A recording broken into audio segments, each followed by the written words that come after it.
Bonjour et bienvenue dans l'émission de voyance. Christophe, votre voyant, répond à toutes vos questions. Il s'appuie pour cela sur les tarots et sur son étonnante faculté d'intuition. Bonjour à tous et bienvenue sur le plateau de l'émission de voyance.com. Écoutez, j'espère que vous êtes en pleine forme. Je vous rappelle que c'est notre dernière émission jusqu'au 17 août. Donc ceux qui n'avaient pas noté, ceux qui étaient absents, ceux qui ne s'en souvenaient plus, j'imagine toutes les idées. Eh bien, jusqu'au 17, c'est quartier libre pour l'émission part en vacances. Voilà. Bon, vous avez des échos. Écoutez,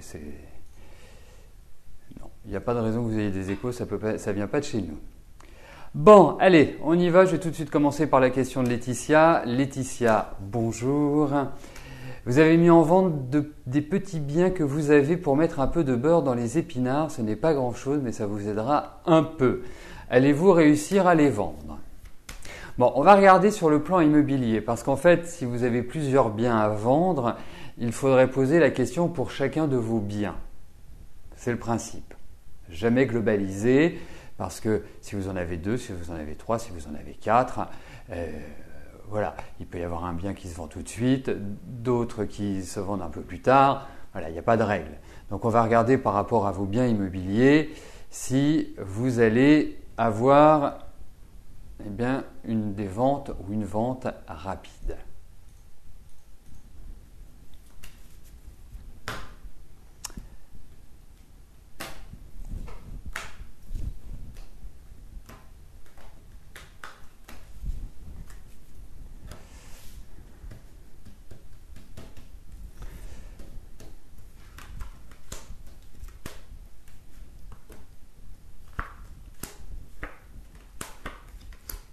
Oui, vous inquiétez pas. Enfin, je pense que je ne sais pas exactement tout ce que vous avez à vendre, mais il y a cette idée-là.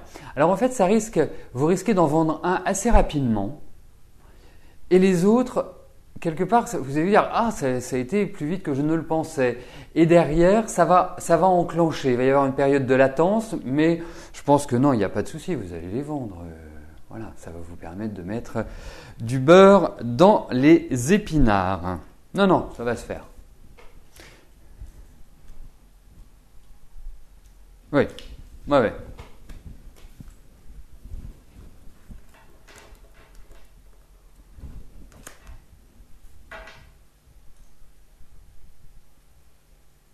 Puis je vais vous dire une chose, Laetitia.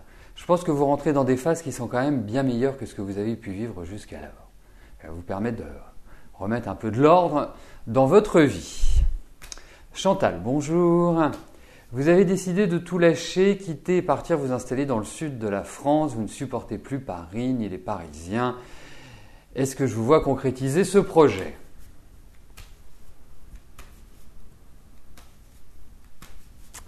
Allez, voyons cela. Si vous allez partir dans le sud.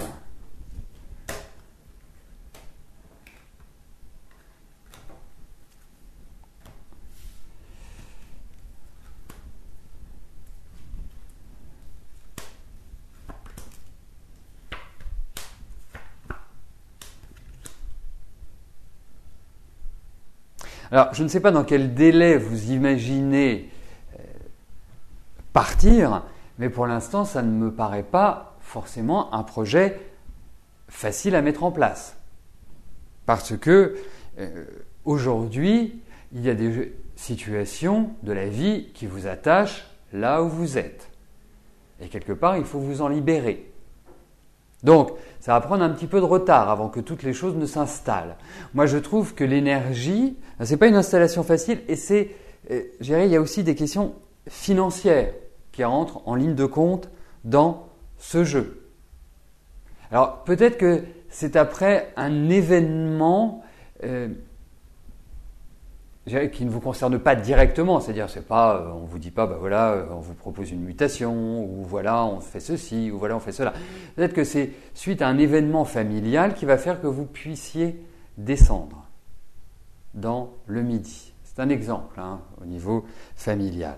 Il va falloir il y a toute une phase de préparation, que vous en ayez marre, que vous ayez envie de tout lâcher, effectivement, c'est compréhensible. Il y a des moments dans la vie, voilà, où on a envie. Mais là, c'est pas aussi simple que vous l'écrivez. J'aurais adoré vous dire que ça va être comme une lettre à la poste. Pour moi, ça se fera. Il y a de l'attente, mais de toute façon, vous ne resterez pas sur Paris. Voilà. Il y a cette idée de grands bouleversements, de grands changements, et il va y avoir encore du remue-ménage, je dirais. Mais vous aurez beaucoup plus les, comment dirais-je, les coups des franches, je pense, à partir de la rentrée, à partir d'octobre-novembre. Pour moi, c'est plus une phase qui me paraît opportune pour relancer la machine. Tout simplement. Ouais, vous allez voir, je pense que il va falloir que vous soyez très cartésienne. Alors quand je dis très cartésienne, c'est très méthodique. Hein, c'est vraiment, voilà, c'est pas sur un coup de tête, allez, je prends ma valise, je prends le poisson rouge sous le bras et direction la Côte d'Azur. Je pense que c'est pierre par pierre. Voilà, c'est petit à petit, l'oiseau fait son nid. Je trouve que ça va très bien et vous allez voir qu'à partir, je dirais, de cette fin d'année, voilà, ça rebooste.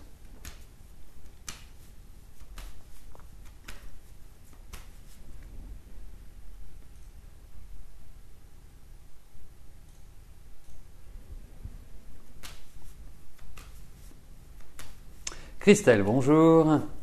Franck, va-t-il enfin vous avouer ses sentiments? Vous avez des sentiments pour lui et je vous avais dit que c'était réciproque. Bon.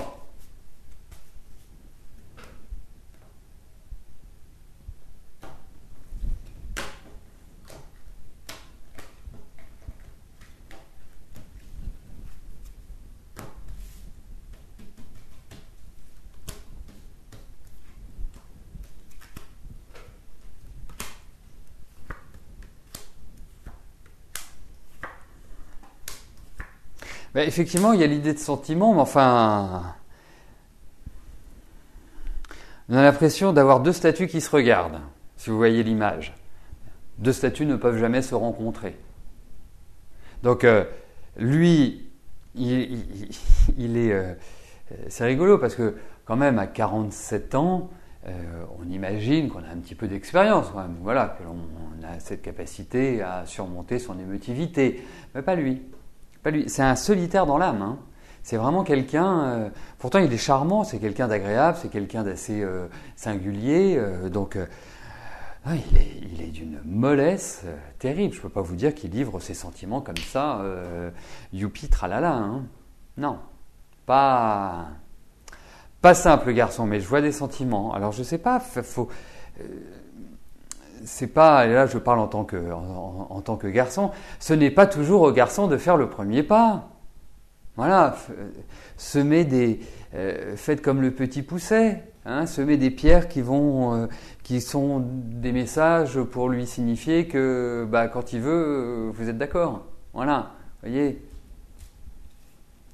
Non, les garçons ne sont pas tous compliqués. Et les garçons ne sont pas compliqués. Les garçons sont des garçons. Les femmes sont très compliquées aussi. Hein. Je peux vous dire, je les fréquente depuis suffisamment longtemps pour le savoir. Hein. Donc, mais effectivement, par rapport à Franck, moi je comprends pas bien parce qu'il y a tout pour. Et vous êtes tous les deux dans des bonnes énergies pour vivre un moment agréable. Voilà. C'est l'humain qui n'est pas facile, c'est l'humain qui est complexe. Voilà.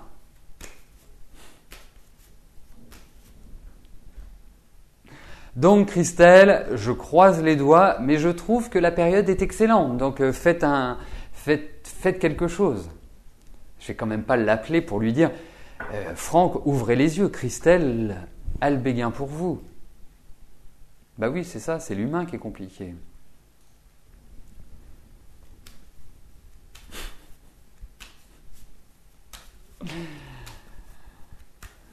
Alors, bon.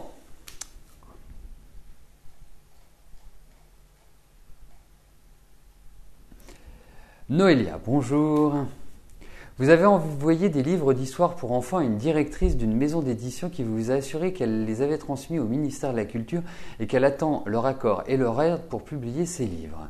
Vous aimeriez savoir si ces livres ou l'un d'eux sera publié dans les prochains mois.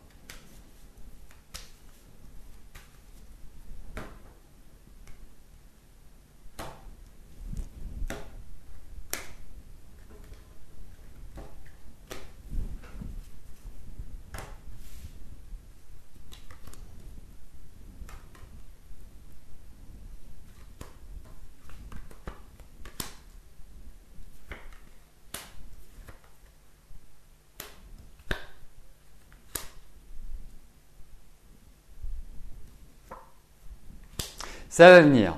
Ne soyez pas, je dirais, impatiente parce qu'il va y avoir, je pense qu'il va y avoir des choses à revoir. Je pense qu'il y a encore des changements, je pense qu'il y a encore une sorte de remise en cause, il y a une attente à avoir. Mais j'ai l'impression que oui, au final. Et je dis bien au final. Ça ne veut pas dire que ça va se faire cuit les petits oiseaux dès maintenant, tout de suite, dans un mois ou dans 3 mois. Je pense que ce qui est lié à l'édition sera beaucoup plus favorable l'année prochaine. Je ne sais absolument pas comment ça se passe pour une édition de livres d'histoire, comment ça se passe au ministère de l'Éducation, au ministère de la Culture, pardon. Mais en tout cas, je pense que il va falloir réactiver. C'est le temps qui joue contre vous en quelque sorte, mais le temps, je dirais, va devenir bénéfique puisque au final, eh bien, pour moi, vous allez pouvoir signer un contrat. Il y a cette idée de contrat. Donc ça peut être tout à fait lié à cette publication. Mais regardez à l'heure actuelle, Noélia, la période dans laquelle vous vous trouvez. On ne peut pas dire que ce soit folichon. C'est plutôt stressant comme phase pour moi. Hein. C'est pas l'épanouissement, je dirais, total. Donc, il est clair que il faut ronger un peu votre frein, mais je ressens quand même de bonnes perspectives par rapport à vous et par rapport à votre travail. Donc, patience. Et je pense que, vous voyez, par rapport à cet environnement extérieur, c'est-à-dire par rapport à l'éducation. Pourquoi je voulais vous mettre à l'éducation nationale, moi ? À la culture, par rapport à cette directrice. Je pense qu'il y a des choses qu'il faudra réactiver, comme si effectivement elle avait parlé pour peut-être se faire mousser, mais il faut peut-être pas tout de suite, attendez encore un mois et demi. À mon sens, je ne pense pas qu'il faille agir avant octobre. C'est le sentiment que j'ai. Si vous n'avez pas de nouvelles d'ici là, bien évidemment. Mais la route est encore un peu longue, mais ça va dans la bonne direction.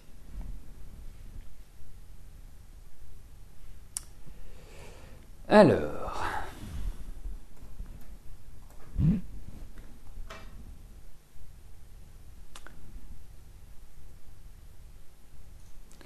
comme vous le constatez, nous avons quelques petites lenteurs. Hein.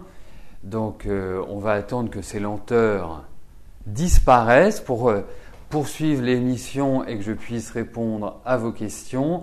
Normalement, d'ici la rentrée prochaine, c'est-à-dire d'ici le 17 août, tous ces petits aléas devraient être un vieux souvenir. Voilà, parce que pendant que je serai en vacances, eh bien, nos amis les développeurs, eux continueront de travailler. Bon, ils ont pris des vacances, rassurez-vous, hein, ce n'est pas du tout l'exploitation de l'homme par l'homme, mais effectivement, ça permettra aussi d'apporter quelques améliorations, et vous le verrez, d'ici quelques temps, il y a pas mal de choses qui vont bouger. Voilà. Et dès qu'ils mettent les mains dans le moteur, eh bien, ça déraille. Voilà. Et après, ils sont obligés de corriger. Alors, c'est toujours un peu frustrant au démarrage. On se dit, pourquoi ça ne fonctionne pas ? Parce que entre faire les choses en local et faire les choses en réel, eh bien, ce n'est pas toujours les mêmes résultats. Bon, je voulais aussi ajouter une chose, hein, c'est que pendant que je suis en vacances, j'aurai forcément mon ordinateur. Hein. Donc, si vous voulez m'envoyer un petit mot, vous savez que j'y répondrai avec plaisir. Voilà, il ne faut pas hésiter. Hein, moi, ce n'est pas parce que je suis en vacances que plus rien n'existe. Bon, ben, c'est beaucoup plus long que d'habitude. Ça va être le gros plantage pour la dernière émission jusqu'au 17.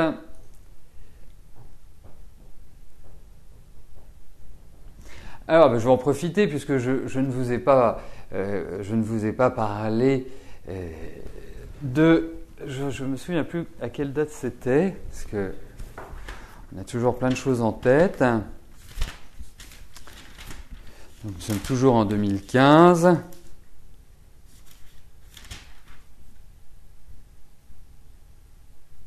Oui, de la pleine lune de Verseau. Ouais, cette pleine lune,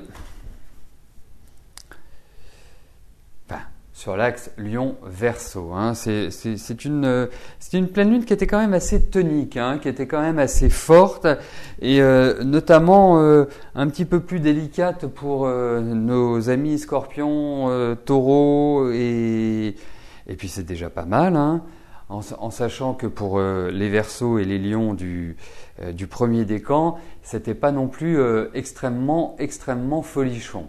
Donc ça a plutôt été une période un petit peu de tension, mais de tension pas forcément par rapport aux autres, de tension intérieure. Il y avait une sorte de fixité par rapport aux événements.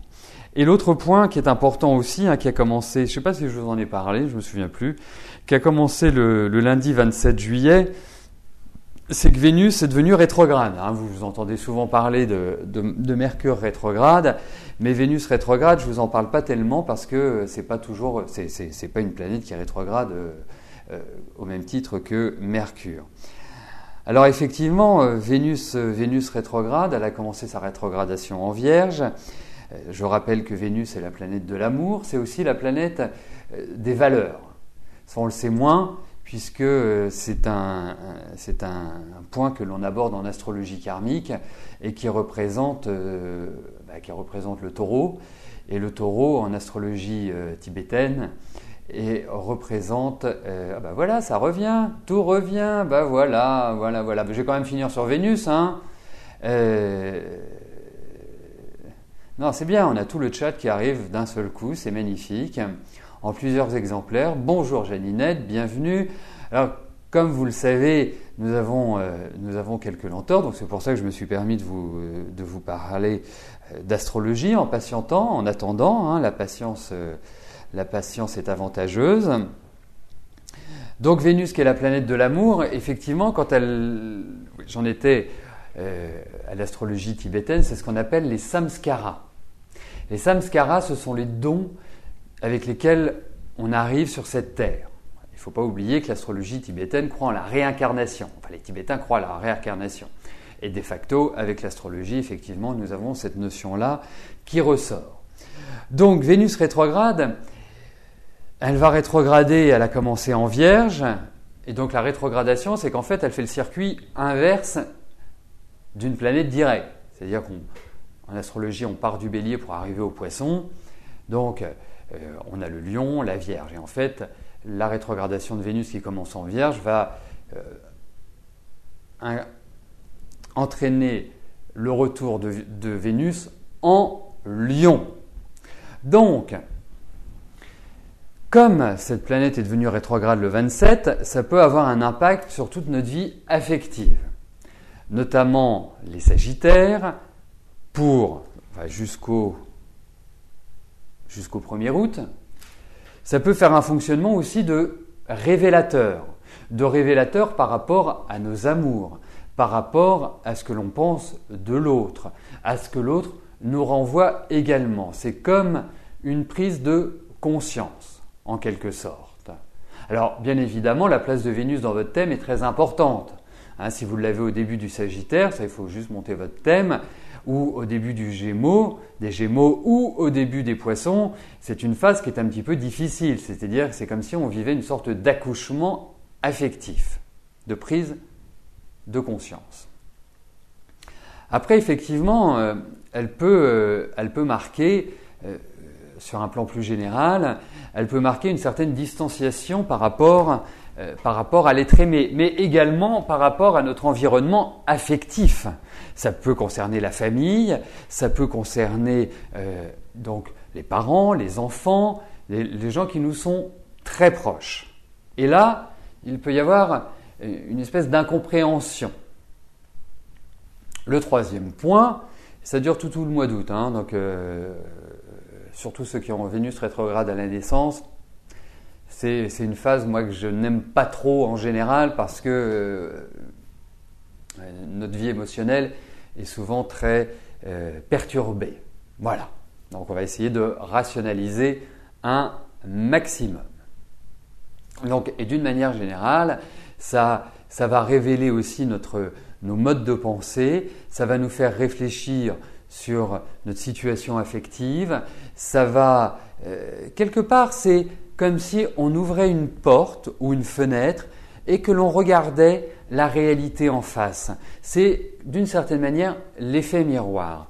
Alors, j'attire votre attention aussi sur un point, c'est que si vous envisagez de faire une chirurgie esthétique pendant cette période-là, je vous conseille surtout de l'annuler. Parce que Vénus étant la planète de la beauté, étant rétrograde, vous risquez de subir des mauvais coups de scalpel. Voilà. Donc, évitez sur cette période-là de faire tout travail esthétique. Évitez de vous faire enlever chez le dermato des choses sur la peau, parce que ça peut avoir des conséquences, mais le praticien n'est pas responsable. Hein, c'est une phase qui est comme ça. Donc c'est mieux d'éviter tout ce qui est en rapport avec l'esthétisme durant cette période-là. Voilà. Si vous trouvez que vous avez trop de bourrelets, eh ben vous attendrez pour les faire enlever.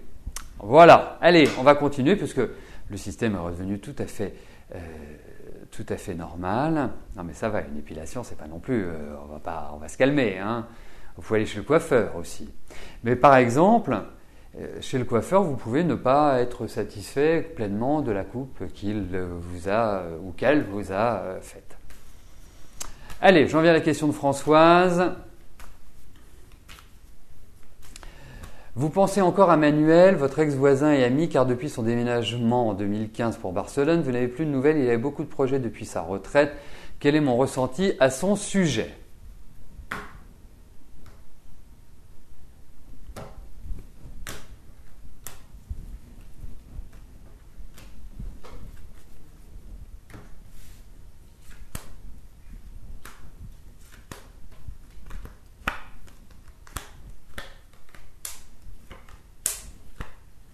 Oh bah écoutez, vous inquiétez pas, vous aurez de ses nouvelles, mais il a effectivement fait un changement très très radical de vie, c'est-à-dire qu'il y a beaucoup de gens qui le voyaient, qui ne le voient plus et qui n'ont plus de ses nouvelles, mais en tout cas, vous en aurez. Voilà quel est mon ressenti, Françoise. Ah oui, vous en aurez de ses nouvelles. Il va sortir tel le diable de sa boîte au moment où vous n'y attendez pas.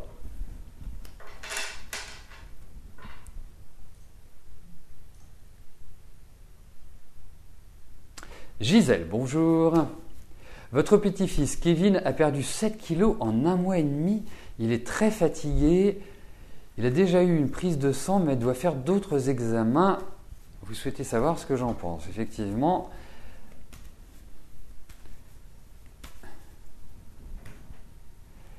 Alors, voyons pour la santé de Kevin.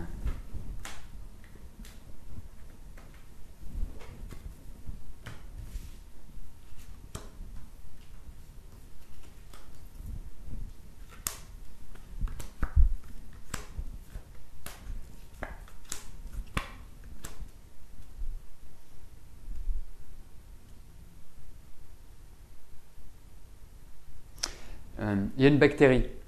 J'appelle ça une bactérie, mais je pourrais appeler ça, je pourrais appeler ça un ver solitaire, un ténia, enfin quelque chose, vous voyez, qui ressemble à cela. Il y a une pollution intérieure. Je pense qu'il va y avoir une exploration. Enfin, en tout cas, il y a des examens qui sont très poussés, donc ça me fait penser un peu à une exploration, genre à une coloscopie ou une fibroscopie ou quelque chose de cette nature-là. Ça va se rétablir. hein, je ne pense pas qu'il faille s'angoisser. Il y a quand même l'idée de douleur qui ressort, hein, donc c'est quand même quelque chose qui est bien implanté pour moi. Donc, mais ouais, non, ça va prendre du temps avant de complètement revenir à la normale. Hein, il faut quand même le dire, c'est bien ancré. Il y a une pollution, c'est ce que j'appellerais comme ça une pollution, c'est un virus, mais il a quand même une bonne constitution, votre petit-fils. Et franchement, je pense que il est quand même d'une nature très solide. C'est plus, voilà, moi comment je ressens les choses.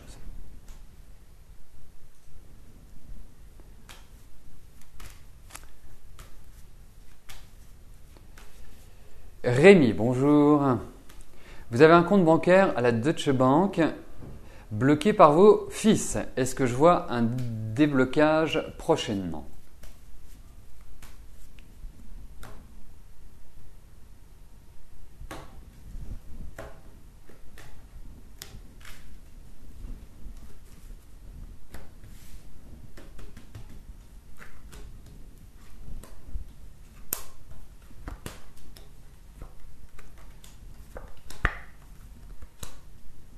Non, ça va être... Enfin, je vais vous dire, non, rapidement, je ne le pense pas, parce que c'est quand même très très compliqué, il y a pas mal de méandres, puisque la colère apparaît par la suite. Donc ça veut dire que les choses ne vont pas forcément se dérouler comme vous l'aimeriez, comme vous l'imaginez. Donc ça va bloquer. Il va peut-être falloir faire intervenir, alors je ne sais pas si c'est un conciliateur, un avocat, quelqu'un qui représente une autorité, pour moi. Et ça se débloquera pour vous, mais il va falloir du temps. Donc vous le savez, il faut vraiment agir, mais c'est le parcours du combattant, hein, indiscutablement.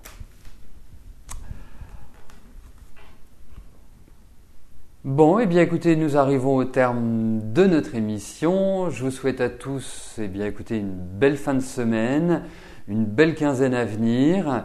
Vous me raconterez tout ça à partir du 17, hein, comment cette période s'est déroulée. Si vous n'avez pas trop vécu les difficultés que peut occasionner Vénus, et puis bah écoutez, portez-vous bien et bien évidemment, je vous invite tous à revenir dès le 17 août pour la reprise et pour de nouvelles émissions de Voyance en direct. Merci de votre fidélité, de votre confiance et j'allais dire de tous vos petits messages sympathiques que vous m'envoyez tout au long de l'année. Voilà, portez-vous bien, à plus tard. Merci, bye bye.